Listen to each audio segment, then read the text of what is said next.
Welcome to the Thriving Farmer Podcast. I'm your host, Michael Kilpatrick.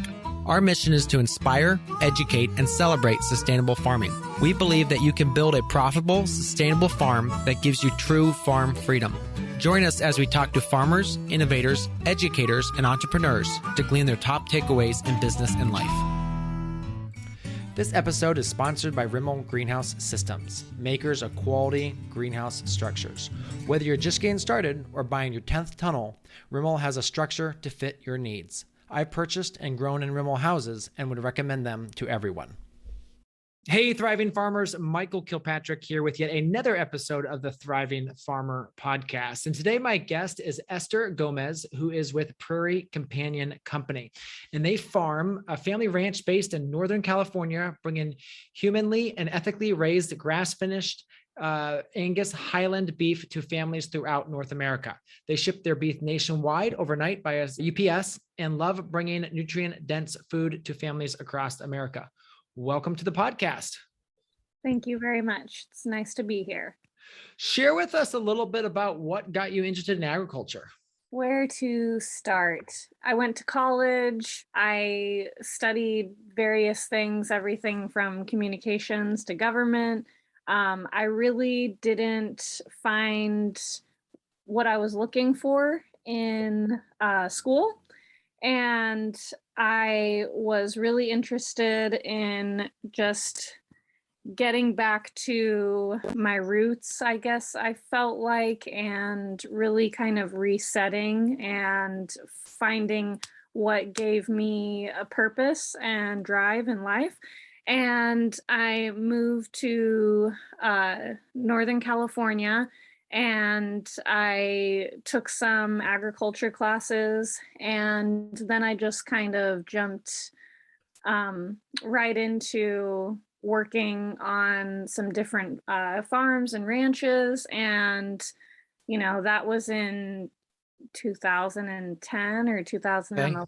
Okay. So, you know, I basically, you know, I feel like I went to college and I didn't know what I wanted to do. And then through testing all the different things and studying various courses, I just made my way, and I found something that I enjoyed in school and I wanted to do it outside of school as well. So just kind of, you know, that self-exploration period of life, you know?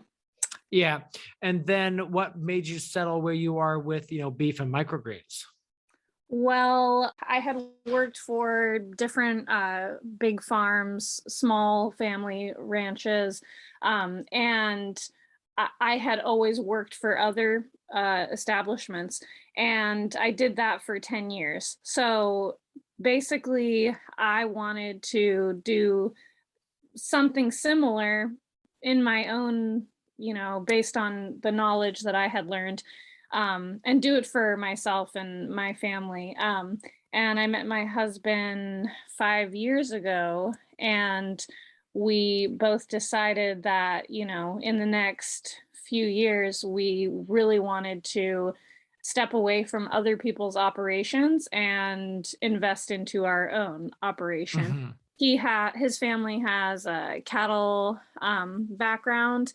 He has agriculture background himself. So, you know, we had our herd started a while back, and we wanted to have something else so we could step away from our day job. So we were looking into, you know, leasing more land to do produce and figuring out what we wanted to do. We talked about doing microgreens, and we didn't think we had enough space for it, but, you know, we just went for it. And as that part of the business continued to grow, we basically outgrew the space we were in and got new space. And yeah, it just was kind of organic and wanting to have something that was our own after working for others for a while. And how'd you meet your husband? Actually on a farm visit for a farm that I was not assessing, but just like a farm visit and talking. Evaluating or Yeah, yeah. So, a farm evaluation, and he was managing that farm, and, we just hit it off, and we ended up working together more, and things just took off from there and moved in, and, you know, w- everything that comes after. yes, yeah, Yeah. yeah. So share with us a little bit about you have are you farming on your own land now, or you lease the land? Yeah, so we do both. So we have one property that we bought, which is where we live, and then we also lease a larger piece of property that the majority of the feeder cattle are at. Here at our ranch, we have our breeding stock and some other projects with like pure Highlanders at this ranch. We also have our microgreens operation here.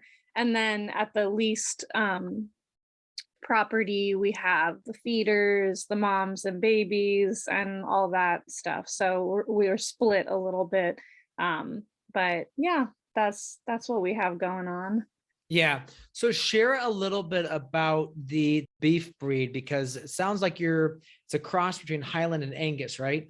Correct. And the basically the what we were looking for with the cross was tender, nice marbling, something different, and something that really let the grass-fed, grass-finished shine when it came to that breed. And it's been we've had the opportunity to be under the guidance of some really great local community members, and we found that that breed, combining those two, really had put a little edge on that Black Angus.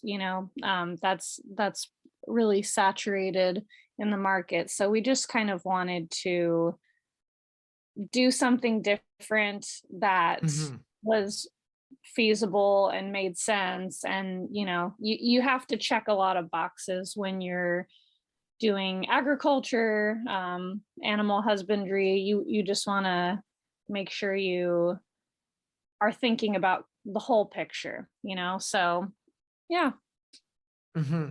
So let's talk a little bit about that, because the Highland is something that's more for the colder climates. Angus obviously is pretty ubiquitous across the US as a major beef breed.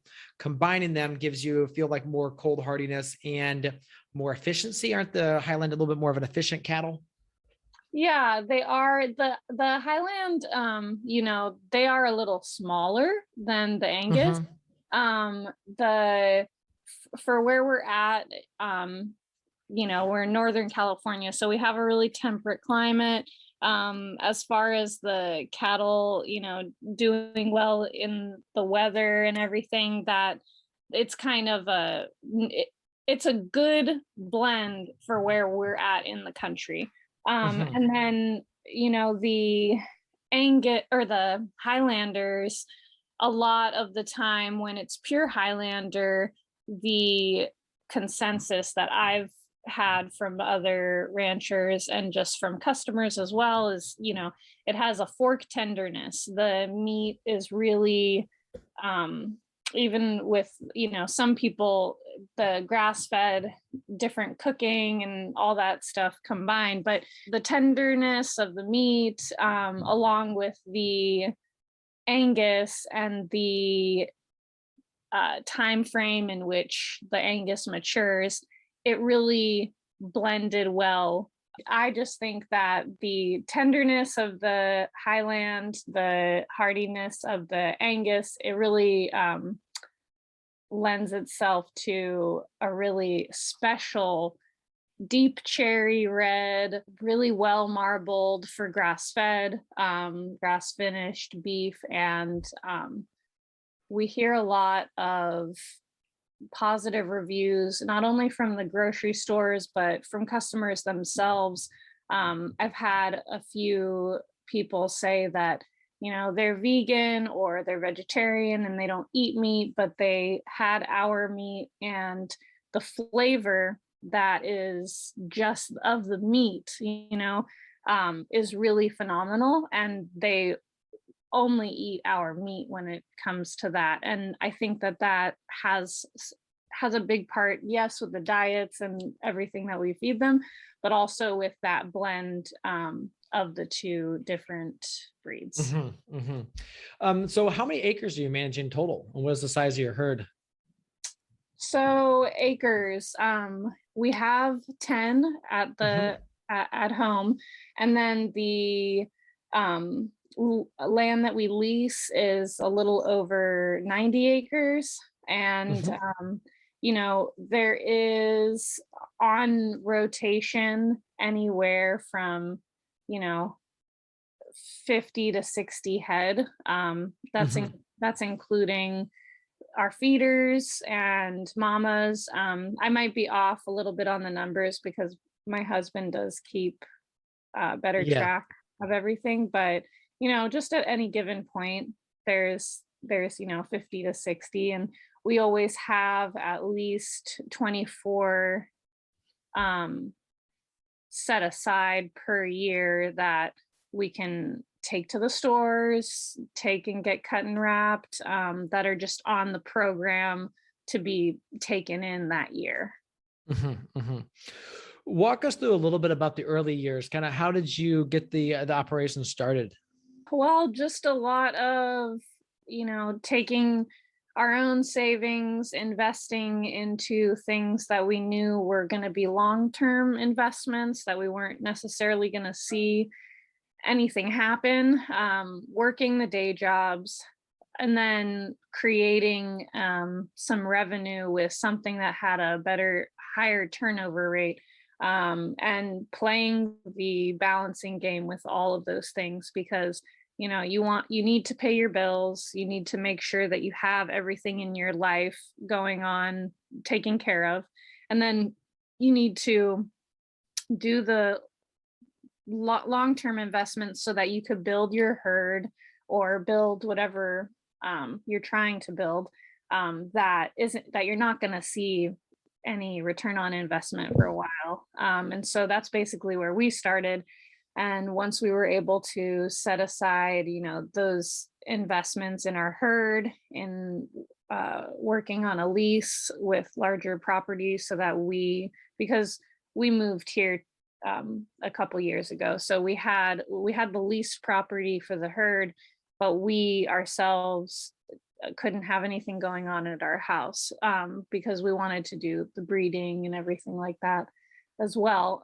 So basically, doing that and then figuring out what we could do where we were at, in terms of space, in terms of making enough income on whatever we were producing, so that one of us or both of us could eventually step away and dedicate even more time to the said business. And then, I mean, let's see, I have some notes. Is there something you're looking for in particular besides, that information, or? Yeah, I would just say that with the aspect of the farm is kind of like, what's the vision going forward with it? With you've got the microgreens, you got the beef, kind of where do you see that going?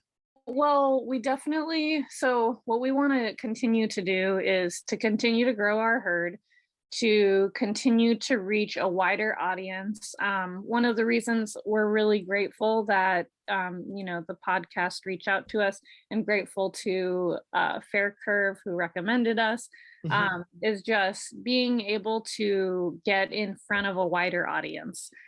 We have the ability to grow more beef and to reach more direct to customers, um, sales. So that's what we want to focus on for the beef. We really want to reach families. We want to ship more beef. We want to work on marketing even more direct to the consumer. In terms of the beef, we love serving the local community and doing like beef shares. The beef is just something we do want to continue to grow. Microgreens, we're really happy with it in terms of serving the local community. And I think for us, we would like to find, a couple more diversifications for the business, be it another product that we offer, or, farming and ranching, you basically do some of everything. You have to keep everything going. And I think that that's just where we're at. We have a steady growth with the beef and the microgreens and reaching more people online, locally, just playing catch up with all of that. And I just think diversifying and seeing what other things we can offer. We can't necessarily, sell our hay or something because we get it hayed every year for our animals. But in the future, we would like some more property that has some more pasture. So that might come into it besides growing the beef herd. Also, selling some of the inputs that we can get out of our properties. But, that's just in the big scheme of things. So I would just say diversifying a little bit, growing the herd, reaching more families online is a big thing for us. So let's talk through a little bit about the shipping online. Talk us through like the process. An order comes in, when do you ship? How do you ship? So orders come in whenever they come in the week. We always try to ship at the beginning of the week. So Monday, Tuesday, Wednesday is when we like to ship because we ship overnight. And when it comes to holidays, weekends, all that stuff, we want to guarantee that the product is going to get there overnight. And shipping, unless there was a holiday on Monday or something, we aim for that beginning of the week. We take the order, we see what's in it, we go and we arrange the boxes. They have insulators that are made for shipping perishables. So pack the boxes. We have dry ice packs that go on top. So, if you ordered on Friday, I would probably send out a reminder email letting you know that your item won't ship until Monday. And then the day of, we'll pack up the order, dry ice it, slap on that UPS label, drop it off at the UPS store, and then they'll take it from there and it'll be overnighted. So it'll arrive in the early afternoon, morning time to the customer. And with now, are you shipping mostly like beef shares or do you do individual cuts? So right now we're not doing individual cuts. In the past, I have done cuts individually. A lot of our boxes and then we had a lot of box options. So we would do, farmer's favorite box, and it would be a mixture of some of our favorite things that we like to cook. And then there was like a steak and grill box, which had steaks, stew meat, hamburger meat, ribs, things that were really good for summertime grilling and smoking. We had like only ground beef share or ground beef boxes, and it was 612 and 18 pounds, different variations. And yeah, just kind of the boxes were all variations on that. There was family boxes that had more roasts and bones and stew meat and ground beef, things for nice crock pot meals, that kind of stuff. So, and right now on the website, what we have are ground beef individual boxes, so different amounts, and it's just a one-time purchase. And then we have ground beef subscriptions, which are, I believe, monthly, and you could choose how much ground beef, how many pounds that you get per month, and that's a subscription. And we do restocks as much as we can online, and we're very active on Instagram in terms of updating what we have, what's going to be available. For instance, at the end of August, we are doing family shares, and they are actually filled now, but basically we were selling quarters and halves of Mhm. To local families, and that was, you know, with local delivery and everything. So we do a few things online in terms of serving nationwide and locals. Mhm. Talk to us a little bit about the local sales. Now, how far are you located from some of the bigger cities? So I would say an hour and a half. We're an hour Okay. and a half from the bigger cities. Locally, we're only 15, 20 minutes to the small town that we live in, which, you know, it's smaller, but there is a local, I don't know what they're called necessarily, but they work with all the producers, kind of like the farmers market, but Mhm. they do boxes of produce and meat and vegetables and everything, for locals that you could sign up for. So we're involved with some local things that are closer to our town, and then we serve the local communities north of us and south of us. Anywhere from an hour and a half to 3 hours away. Now, in terms of locals, we serve all of the local co ops, the local natural food stores, a couple farm stands, as well as local restaurants. And then for families, we do in-person deliveries for meat and greens. We used to work the farmers market.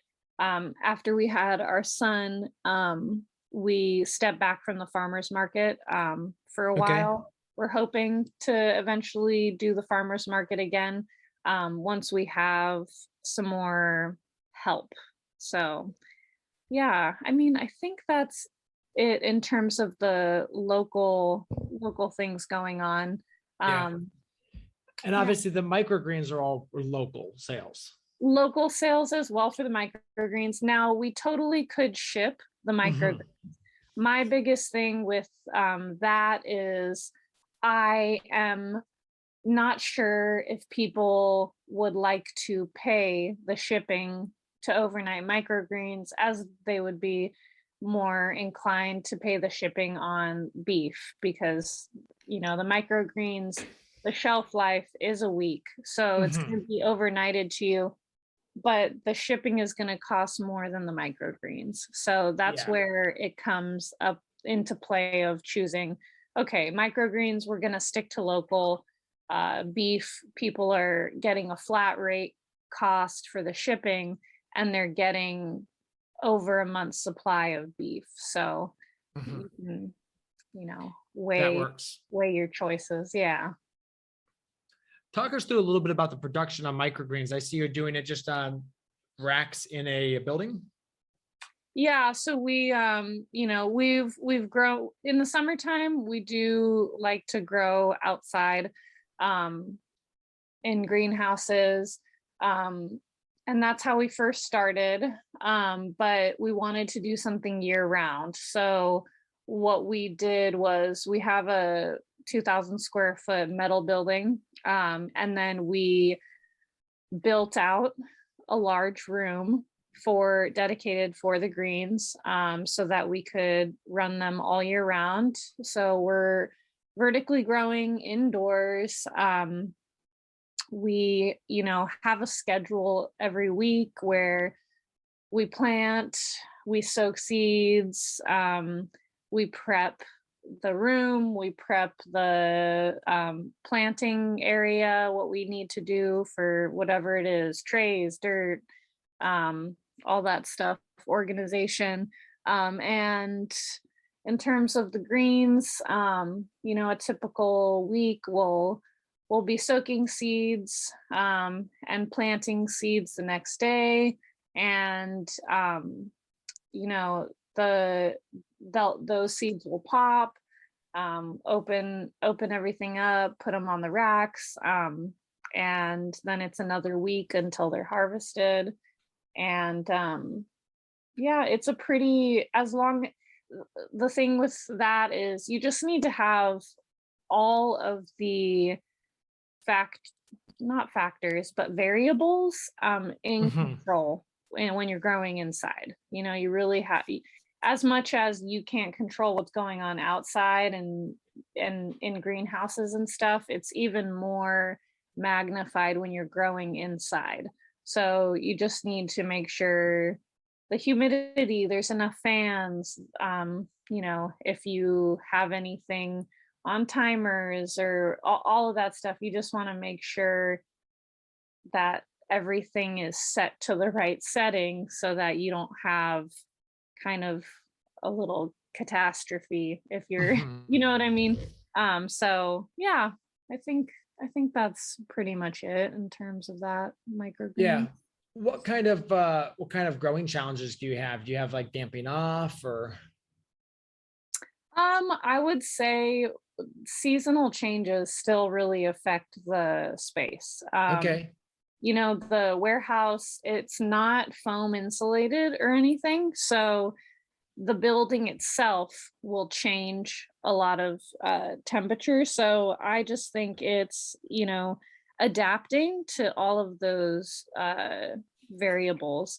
So in the winter, uh, we plant the seeds um, in a different time than we would plant them in the summertime. Everything pops at different rates. So just being aware of that. Um, and yeah, even though it is growing inside and you're controlling everything, Hmm. outside still plays a big part in how the room is affected. So just Yeah. just adapting to the seasonal changes. Um, and yeah, I think as far as like challenges and stuff, I think that that's just kind of something that is always happening. And as much as you're like, oh, it's summer season, we're in this autopilot kind of mode, you uh, our coastal weather, it really, and we've had a really wet summer. So Hmm. it has been not like 70 degrees and sunny the whole time, so just adapting with those things and making sure you're checking the room and have everything on lock before you're stepping away. Hmm. Hmm. Talk to me a little bit about the soil you're using. What type of soil do you like for microgreens? We like a soil that is inert. Um, we want it to have a lot of um, drying out capabilities. We work with a local company, Royal Gold, and they make a blend for us, and it's really nice. It's really airy, and it dries out well.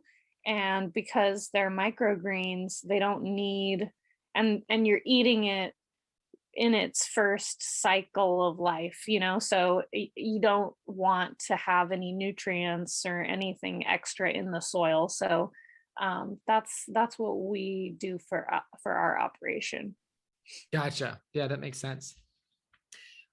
Talk to us a little bit about, you had a son recently. Talk to us how that has changed, kind of like the farming cadence and some of the things you've had to change. Well, I would just say being able to figure out who can do what and at what rate, and just kind of giving grace for not getting everything done how we used to get it done in terms of time frames, and Mhm. not slowing down everything to a bad slow rate, but just knowing that things will get done in the time that it needs to get done. Not like, oh, we have to bust this out today and we can, and so we do it.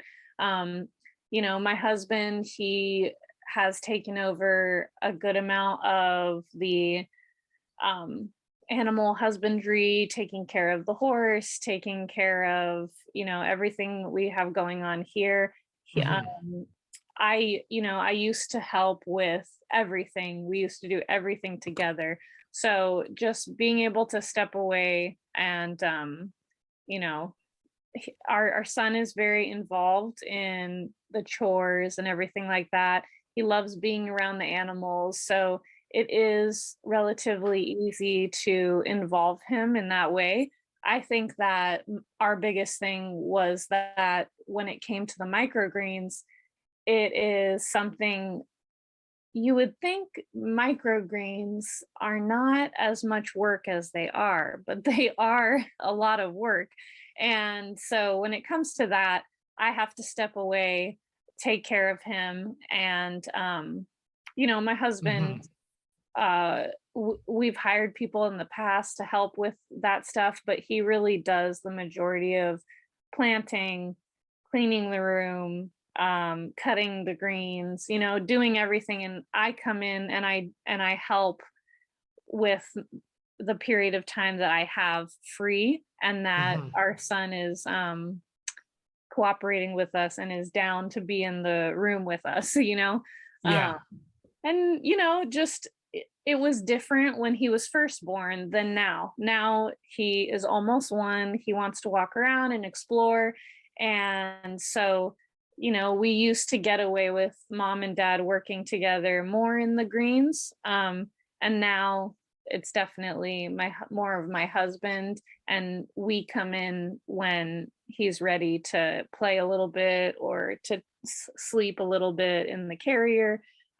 So yeah, it's nice though, because I do feel like you when you work on a ranch or a farm, you're intrinsically motivated to do a lot of work. It's hard. Mhm. It's really hard work, and if you can't be internally motivated to do it, then it's not really the right thing for you. And it's usually people who kind of work themselves down, like to the bone. Mhm. And so when you have a child and you have to slow down and you have to step away and not do things how you previously did them, I just feel like it also gives you a really big appreciation for things that maybe you didn't appreciate before, in terms of, oh, I have to get this project done by this time frame. And when you have a child and the time frames push back, it's not bad. It's actually giving you that opportunity to see that the space in between is really valuable. So Yeah, I think sometimes, as you said, we rush it and then we don't really realize, A, sometimes that the project doesn't need to happen like we thought it did. And yeah. giving ourselves a little more space just allows us, oh, yeah, we actually could do it this way. And I think as an American culture, we just tend to do stuff like we just focus on doing stuff. Hmm. And you look at some of these other cultures like Europe or Italy, and they just have, I mean, like Mexico, the siesta, just that time of relaxation, of thinking about what's going on, and taking a rest. And I think we could do well to kind of add that. Yes, absolutely. I agree with that 110%. Yeah. And then having a kid kind of forces you to do that sometimes. Yeah, So, yeah, definitely. And it really, it's so enlightening. And there's always time for everything that you need to do, that you want to accomplish. And then the priorities shift even more, and you can really even see clearer, okay, this is something I wanted to do, but this is something I have to do. And, Mhm. you know, finding the enjoyment in doing the things that you have to do and letting go of everything else is really freeing, I feel like, when you allow yourself to do that and you don't get caught up in, you know, whatever other mind chatter is going on. Mhm, mhm. I think there's a huge difference between the have to do and like to do. Mhm. And when you start to really um, cut down amount of time that you have, it gives you a much clearer of that. Mhm. Absolutely. Hey, thriving farmers, each year we are faced with two important investment decisions. We should be investing in systems that increase productivity and in inputs that develop soil. In December of 2020, I was introduced to a seed, soil, and foliar prebiotic treatment. This product is called Ultra. Ultra is an OMRI listed prebiotic formula manufactured by AgriGrow. I have personally been running several trials testing Ultra on my farm. I'm impressed. Ultra increased our strawberry yield production by 18%. On a 900 square foot trial, $6 in product cost returned me $868 worth of marketable strawberries. We also had decade old heirloom corn seed that I have been trying to germinate with no success. In a Hail Mary attempt with my remaining few seeds, I soaked them overnight in a diluted solution of Ultra. They germinated. If you would like to try Ultra or any other AgriGrow product, I believe this would be a worthwhile investment on your farm. Here's the best news yet. AgriGrow has agreed to offer a 10% discount to all thriving farmer listeners. Simply use the coupon code THRIVE when you check out. Again, that is THRIVE for a 10% off discount on your first order. Head to smallfarm.solutions to order today. Share a little bit about your marketing. How have you presented yourself out there online? Do you have a specific persona you want to kind of focus on? Who's your customer? Okay. Well, our customer base, it really is the family, the individual that cares about one, their own health with the quality of what they're eating.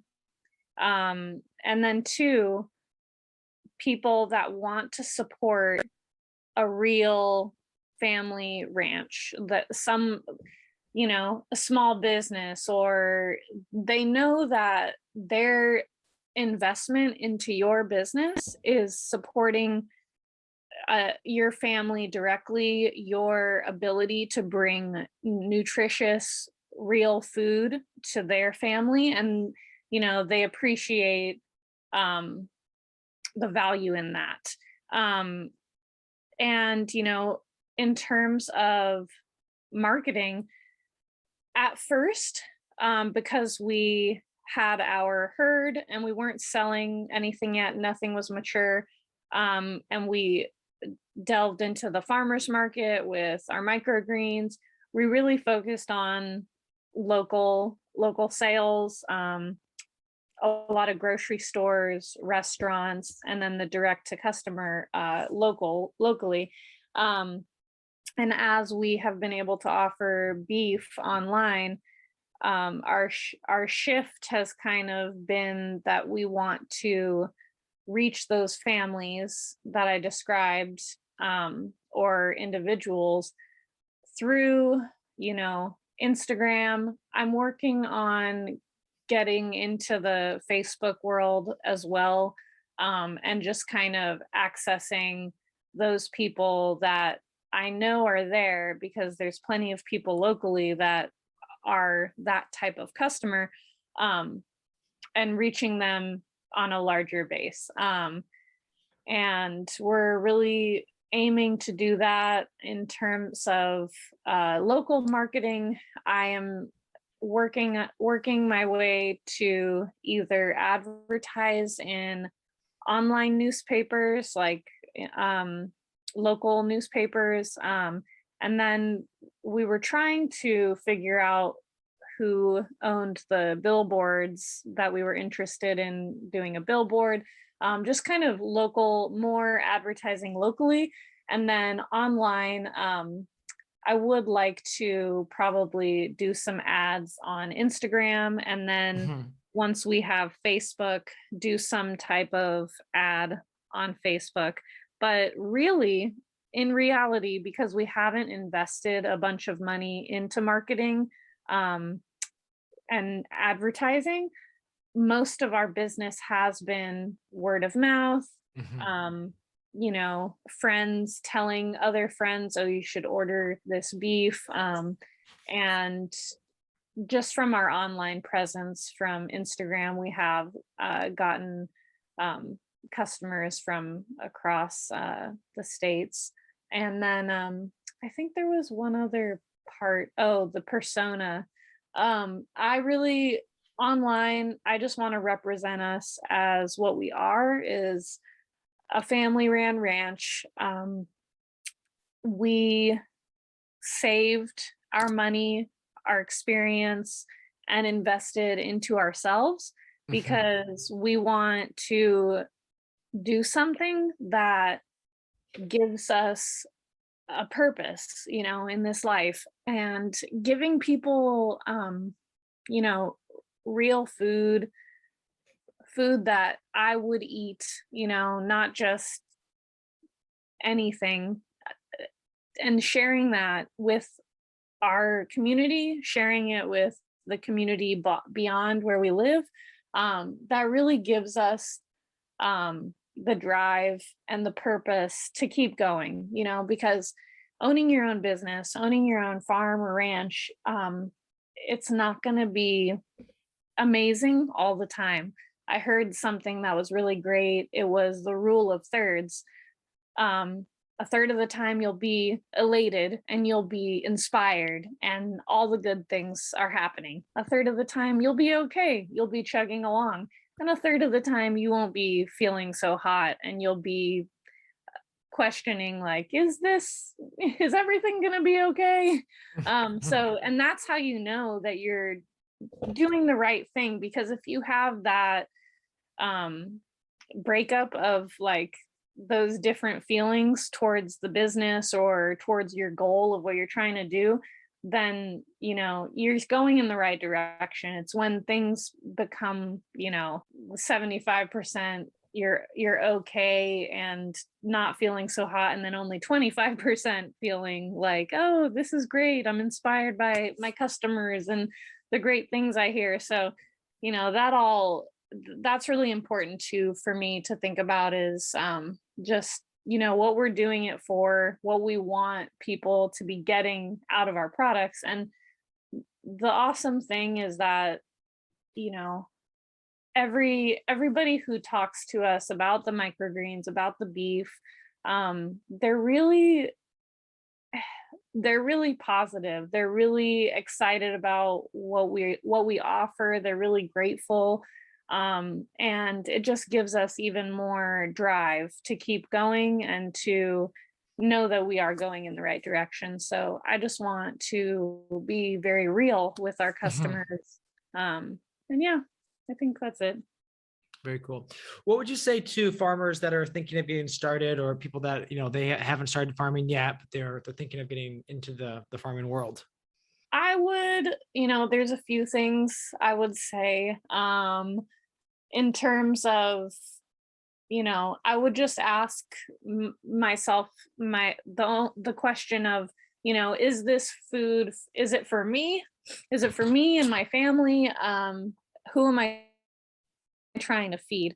Am I trying to do something to give me some autonomy in these times where I don't want to rely Mhm. on the grocery store or whatever, and I want to have something for our own family? Or are you trying to start a business? And then from there, you know, you have to know, like, time. You need to manage your time really well. You need to look at long-term goals, short-term goals, and asking yourself all those questions, thinking about all that. And then if you just want to start, and you're just starting for yourself and you're just seeing, hey, am I even going to like this? You have to just jump in. And I would always suggest taking a class on basics, because you could be doing your backyard garden, taking a class at the local college, and learning about soil diversity and just learning things that you can apply. Or, if there's lots of farms, especially produce farms, are always looking for volunteers. So I would always suggest volunteering too on one of those farms, because you really want to see if your goal is a bigger scale production, see everything that it takes, and always offer your help to a farm or ranch for free, because what you're going to learn there is immeasurable compared to, them paying you whatever it is. I think that is something that's not done as much. I know there's volunteer programs and everything, but the knowledge you learn at a farm or ranch really gives you the insight on, hey, I want to keep doing this. And, when the times are tough, when the times are good, when they're amazing, I always want to be doing this. So it really gives you that perspective too. What would you say is your favorite farming tool? Well, can I have a few? Okay, we'll let you have a few. Well, I really love our tractor. It does more for us than I could even say. It's probably been the best investment for us, just because we wouldn't be able to do half the stuff we do. Even, we recycle all of our soil, and we wouldn't be able to do any of that in the time frame if we didn't have the tractor. So tractor is for sure number one. And then as far as the greens, we have a harvester, and it's a handheld harvester, and that really makes harvesting the greens more efficient and is really helpful. I think you got the farmer's friend harvester from what I looked in the pictures. Yes, farmer's friend. Yep, that thing is the bee's knees. Yeah, interesting, because we actually used to use that, and the crew actually switched away from that. So they'll go back to doing it with a handheld shears, and they that's, and again, we aren't doing massive quantities. So, I mean, we're doing, maybe we're doing 40 trays a week, 30 to 40 trays a week. Microgreens. Yeah, for microgreens. And they just really like to cut it with the hand. They say they get a cleaner cut. They said they don't have to wash as much, but I like to use the harvester because I think it's a lot quicker. But again, they're the ones doing it. So I as long as they're keeping to the times that we've set for the process, they can do however they want. So yeah, very nice. And then the tractor, it's John Deere. I'm assuming is it a I'm just sure I can't quite see the model number. Is it a 5045? I believe it's a 5045. It's like it's 5045E. So that's, I think it'll pick up 2 tons. It has a quick change bucket on it, forks on it. Yeah, it's a great tractor. That series is I've owned 3 of the previous version of that series, and it's a fabulous tractor. You can't complain about that tractor. So yeah, exactly. Yeah. It's a versatile tool. Absolutely. Well, I really appreciate you coming on, Esther, and sharing your story and sharing how you raise the cows and the microgreens on your farm, and what it's like farming as a family. So thank you so much for coming on, and we look forward to catching up with you in a few more years. Thank you guys so much. We're so grateful for the opportunity to come on to the podcast, and for the recommendation from the other local farm. And thank you so much for your time. We appreciate being able to get our name out there more, and podcasts like yours really help us do that. So thank you. Absolutely. This episode is sponsored by Rimmel Greenhouse Systems, makers of quality greenhouse structures. Whether you're just getting started or buying your 10th tunnel, Rimmel has a structure to fit your needs. I've purchased and grown in Rimmel houses and would recommend them to everyone. there you have it, another episode in the books. So I'd love if you would hop on over to iTunes and leave us a rating and a review. Those mean everything to us. We love to hear what you're thinking. If you have a podcast guest that you can recommend, please pop on over to the Thriving Farmer Podcast website and leave us a review. That's thrivingfarmerpodcast.com.